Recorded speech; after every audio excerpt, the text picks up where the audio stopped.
Because I made my gems so small, I have a lot more work to do to fill my page with more gems, and you might like that. However, I highly recommend, at least for your first one, to make a very big gem that fills the page for your first gem drawing. So first we make two parallel lines that are pretty close together. We are going to draw two lines that are also parallel but spaced apart. And then we're going to go from the end of this line to the end of this line. And it is making a squished octagon. So I was just doing a straight line to there. I don't need this extra little bit. That's why it's nice to draw lightly. I'm trying to draw a little bit darker so you can see it. Now draw a slightly diagonal line from each corner of your octagon. Now I'm going to draw a line. It should be parallel to the one directly above it to make it look realistic. This looks like it comes out a little more than this side, so I'm going to erase this. That line was going too straight down. I'm going to angle it out more, making the angle more obtuse. I want to find the middle so I can draw a dot at the bottom where the tip of the gem will be. If you want it to be a really long gem, you can do that. I'm going to have mine being short. So I'm going to bring these lines down. If you are struggling with making a straight line, you can use anything to be a straight edge, including a ruler. Draw a straight line from each corner to the bottom of your gem. Let's look at a photo of a gem so that we can make some realistic choices. So now we are going to add some of those triangles. So when I make a quick observation, I'm going to look in this panel right here on this face. And I see that the top triangle looks smaller than the other ones. And I'm going to make a dot for the middle point. It's not really the middle, but it's where all the corners of the triangles converge. So now I'm just going to draw a line from that point to the corners. Now do the same thing on the other side. This one is going to be symmetrical since this is facing the viewer, but a little bit higher. Looking at my reference and just trying to draw the triangles that I observe. Then I see a line going down the middle here. And this line, I believe, is inside the gem. It's not on the face of the gem. But what it does is it creates, again, that look of refracted light. And now we're going to color in. Open to a new page in your sketchbook, and you can label this page color value scales. This is the color palette that I used to create this gem, plus I added yellow. So we are going to be using color value scales. That means light to dark in color. So this is a red color scale, so we'll say reds. I'm going to color in a green gem.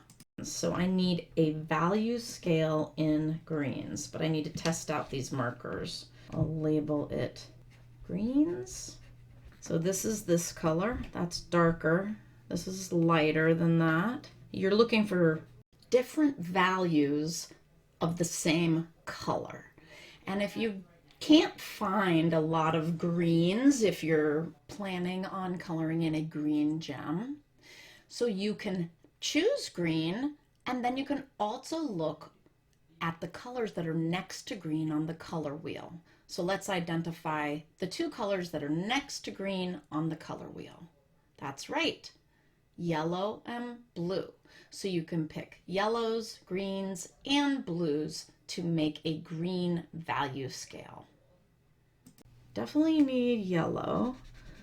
We know that yellow and blue make green. So probably on the other side of the scale, let's get a blue. Great. If you can get 5 colors that are in one value scale, you're going to be doing great. You can always have 3 and then blend. So for instance, let's try this. Let's see what happens when we do blue and a green. We can make new colors by blending. Okay, well that's a nice dark color, a dark, dark green. Let's look at that photograph of the red gem again. Now we're only looking for values. The lightest value is there and there.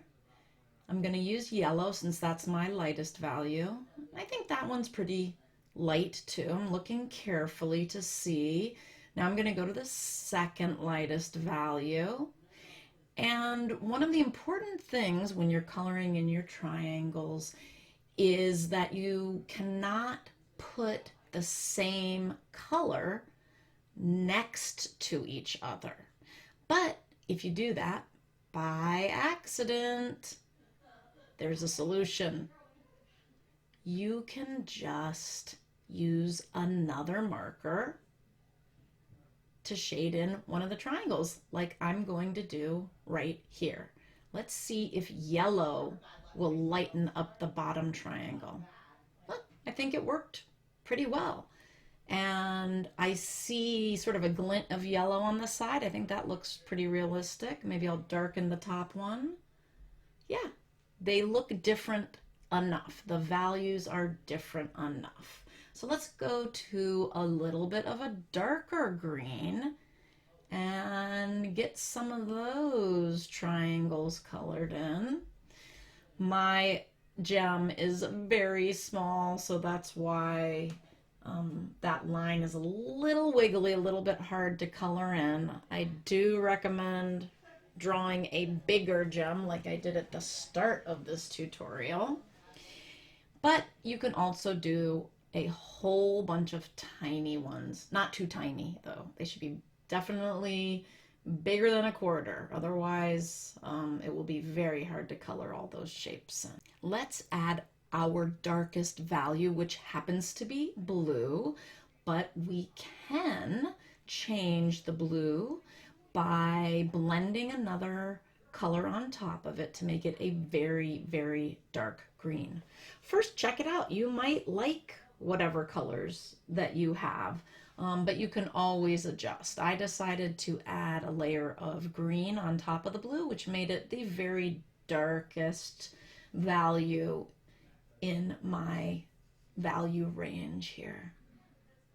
Be sure to color in all of those triangles, all of the shapes that you've drawn.